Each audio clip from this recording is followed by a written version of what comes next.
ঋণদাতা প্রতিষ্ঠান জাইকার শর্তের কারণে নতুন দুটি মেট্রো রেল নির্মাণে খরচ বেড়ে যাচ্ছে বলেছেন পরিকল্পনা উপদেষ্টা ওয়াহিদুদ্দিন মাহমুদ।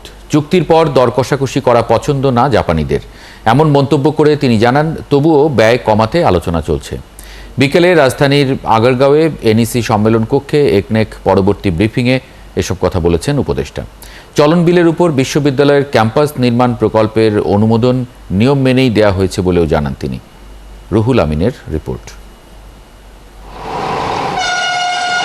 রাজধানীর উত্তরা থেকে মতিঝিল পর্যন্ত চলাচল করছে দেশের প্রথম মেট্রো রেল, যা সম্প্রসারিত হচ্ছে কমলাপুর পর্যন্ত। পাশাপাশি আরও দুটি মেট্রো রেল নির্মাণের যাবতীয় প্রক্রিয়া শেষ করে পতিত সরকার। একটি হেমায়েতপুর থেকে ভাটারা, অন্যটি বিমানবন্দর পূর্বাচল থেকে কমলাপুর। কিন্তু এই দুই প্রকল্পের ব্যয় বেড়ে যাচ্ছে অস্বাভাবিকভাবে। কর্তৃপক্ষের হিসেবে এই দুই মেট্রো নির্মাণে খরচ ধরা হয়েছিল প্রায় ৯৪,০০০ কোটি টাকা, কিন্তু তা বেড়ে দাঁড়াতে পারে ২ লাখ কোটিতে।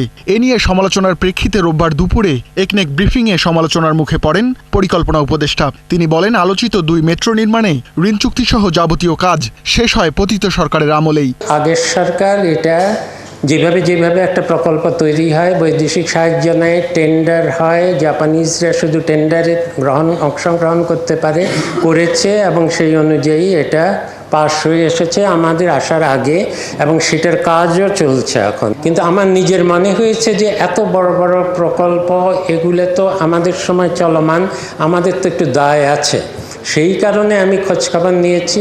অন্য দেশের নির্মাণ খরচের তথ্যসহ নানা যুক্তিতে খরচ কমানোর চেষ্টা করা হচ্ছে বলে জানান উপদেষ্টা। আমরা তো এখন দুর্বল অবস্থানে আছি। এক হলো ঋণের চুক্তি করা হয়ে গেছে এবং ঠিকাদাররাও চুক্তিবদ্ধ, এবং এখন থেকে যত বিলম্ব হবে তখন বরং ঋণের সুদও বাড়বে। যতদূর পারা যায় আপনারা একটু, যেহেতু দেখাতে পারেন অন্য দেশে কত খরচ হয়েছে, এখানে কেন বেশি খরচ হয়েছে, যদি পারেন একটু দরদস্তুর করেন। জাপানিরা সাধারণত একবার সবকিছু চুক্তি হয়ে গেলে পছন্দ করে না কোনো দরদস্তুর করা। সংবাদ সম্মেলনে রবীন্দ্র বিশ্ববিদ্যালয় নিয়েও একের পর এক প্রশ্নের মুখে পড়েন উপদেষ্টা।